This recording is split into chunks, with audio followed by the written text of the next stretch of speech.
राजीव एक छोटे से शहर में अपनी किराने की दुकान चलाता था।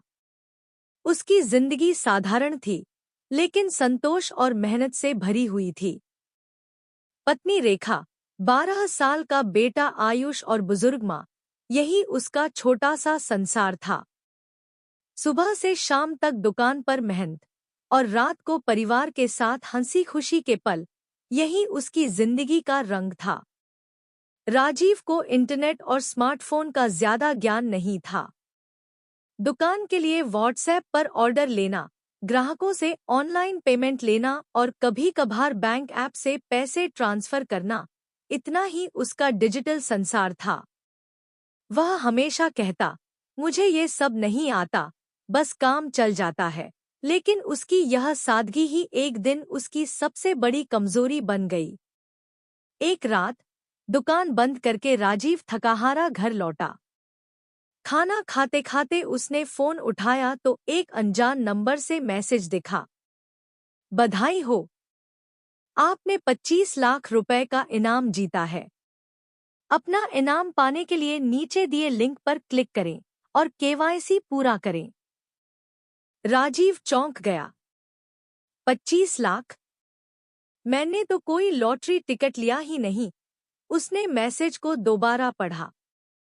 मन में सवाल उठे, लेकिन साथ ही एक चमक भी जगी। 25 लाख रुपए। इतने पैसे से वह अपनी पुरानी दुकान को बढ़ा सकता था, बेटे को अच्छे स्कूल में दाखिल कर सकता था, माँ का इलाज करवा सकता था। सपने आंखों में तैरने लगे। रेखा ने पूछा, क्या हुआ? इतना गंभीर क्यों हो? कुछ नहीं, बस एक मैसेज आया है। राजीव ने बात टाल दी। उसने रेखा को कुछ नहीं बताया, क्योंकि उसे डर था कि वह मना कर देगी। लालच ने उसके विवेक पर पर्दा डाल दिया था। अगली सुबह उसी नंबर से एक कॉल आई। फोन पर एक मधुर आवाज में एक शख्स बोला, नमस्ते राजीव जी, मैं राकेश शर्मा बोल रहा हूँ, गवर्नमेंट लकी ड्रॉ स्कीम से। आपको बधाई हो, आपने 25 लाख रुपए जीते हैं। बस आपको केवाईसी पूरा करना है और प्रोसेसिंग फी जमा करनी है। राजीव ने झिझकते हुए पूछा, कितनी फी? सिर्फ 10,000 रुपए, सर। इसके बाद आपका इनाम तुरंत आपके खाते में ट्रांसफर हो जाएगा। 10,000 रुपए राजीव के लिए छोटी रकम नहीं थी। उसने और अपनी पत्नी ने सालों की मेहनत से कुछ पैसे जोड़े थे, जो दुकान के लिए और परिवार के भविष्य के लिए रखे थे। लेकिन 25 लाख की चमक ने उसकी सोच को धुंधला कर दिया। उसने सोचा, 10,000 देकर 25 लाख मिलेंगे, इससे बड़ा सौदा क्या हो सकता है? उसने बिना रेखा या किसी से सलाह लिए अपने बैंक ऐप से 10,000 रुपए उस लिंक पर दिए गए खाते में ट्रांसफर कर दिए।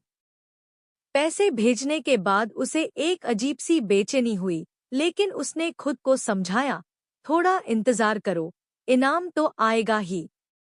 कुछ घंटों बाद फिर वही नंबर से कॉल आई। राजीव जी, आपका केवाईसी पूरा हो गया है, लेकिन इनाम की रकम बड़ी है, इसलिए इनकम टैक्स क्लियर करने के लिए 50,000 रुपए और जमा करने होंगे। ये आखिरी स्टेप है। राजीव का दिल बैठने लगा। 50,000 रुपए, इतनी बड़ी रकम उसके लिए आसान नहीं थी। उसने कहा, इतने पैसे तो मेरे पास नहीं हैं। पहले 10,000 रुपए वापस कर दीजिए, मैं इनाम नहीं लूंगा। दूसरी तरफ से आवाज आई, सर, अब तो आपका इनाम प्रोसेस हो चुका है। अगर आप 50,000 नहीं देंगे, तो आपका 10,000 भी डूब जाएगा। जल्दी कीजिए, ये आखिरी मौका है। राजीव घबरा गया। उसने सोचा, अगर अब रुका तो 10,000 रुपए बेकार चले जाएंगे। उसने अपनी दुकान की बचत से 50,000 रुपए निकाले और भेज दिए। पैसे भेजते वक्त उसका दिल तेजी से धड़क रहा था, लेकिन लालच और डर ने उसे और गहरे जाल में फंसा दिया। शाम तक कोई इनाम नहीं आया। राजीव ने उस नंबर पर कॉल किया, लेकिन फोन बंद था। उसने लिंक पर फिर से क्लिक किया, लेकिन अब वह काम नहीं कर रहा था। रात को उसने कई बार कॉल करने की कोशिश की, लेकिन हर बार जवाब वही, नंबर स्विच ऑफ है। तब राजीव को सच्चाई का एहसास हुआ। वह ठग लिया गया था। उसकी मेहनत की कमाई, जो उसने बूंद बूंद जोड़ी थी, एक पल में लुट गई। उसका चेहरा लटक गया, आंखों में आंसू और मन में पछतावा था। रात को जब रेखा ने उसकी उदासी देखी, तो उसने पूछा, बताओ तो, क्या हुआ? तुम कई दिनों से परेशान हो। राजीव टूट गया। उसने कांपती आवाज में सारी बात बताई, मैसेज, कॉल, 10,000 रुपए, फिर 50,000 रुपए, और अब सब कुछ खो देने की कहानी। रेखा की आंखें भर आईं। तुमने एक बार भी मुझसे पूछा नहीं? हम इतनी मुश्किल से पैसे बचाते हैं। आयुष की पढ़ाई, माँ का इलाज। अब क्या करेंगे? राजीव ने सिर पकड़ लिया। मुझे माफ कर दो, रेखा। लालच ने मुझे अंधा कर दिया। अगले दिन राजीव पुलिस स्टेशन गया। उसने साइबर क्राइम सेल में शिकायत दर्ज की। पुलिस ने उसे आश्वासन दिया, लेकिन साथ ही बताया कि ऐसे ऑनलाइन स्कैम के केस सुलझाना मुश्किल होता है। स्कैमर अक्सर फर्जी नंबर और खातों का इस्तेमाल करते हैं, जिनका पता लगाना आसान नहीं। कई दिन तक राजीव उदास रहा। दुकान पर उसका मन नहीं लगता था। ग्राहकों से बात करते वक्त भी वह खोया खोया रहता।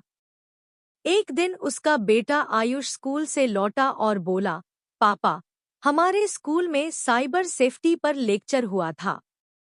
वहां बताया कि कोई भी सरकारी स्कीम या इनाम कभी ऐसे कॉल या मैसेज पर पैसे नहीं मांगता। आपको पहले हमसे पूछना चाहिए था। आयुष की बातें सुनकर राजीव की आंखें फिर नम हो गईं। बेटा, तुम ठीक कह रहे हो। मैंने जल्दबाजी में गलती कर दी। मेहनत से कमाने वाला इंसान भी कभी-कभी आसान रास्ता ढूंढता है, और वही उसे फंसा देता है। कई हफ्तों बाद राजीव ने अपनी गलती से सबक लिया। उसने अपनी दुकान के बाहर एक बोर्ड लगवाया, ऑनलाइन स्कैम से बचें, लालच में आकर अपनी मेहनत की कमाई न गवाएं। वह हर ग्राहक को अपनी कहानी सुनाने लगा। उसने मोहल्ले के लोगों को बताया कि अनजान कॉल्स और मैसेज पर भरोसा न करें, खासकर जब कोई इनाम या पैसों का लालच दे। उसने अपने बेटे की मदद से साइबर सेफ्टी के बारे में और सीखा। उसने जाना कि कोई भी सरकारी स्कीम ऐसी नहीं होती जो बिना सत्यापन के पैसे मांगे।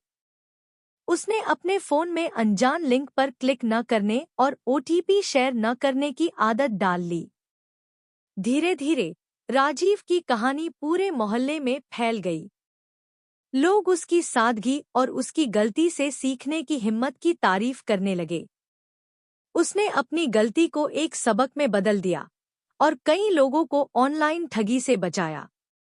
सीख: लालच हमेशा नुकसान देता है। आसान पैसे का लालच इंसान को गलत रास्ते पर ले जाता है। मेहनत की कमाई ही सच्ची दौलत है। ऐसी ही और मॉरल कहानियाँ पढ़ने के लिए हमारे चैनल स्टोरी कॉर्नर को सब्सक्राइब करें।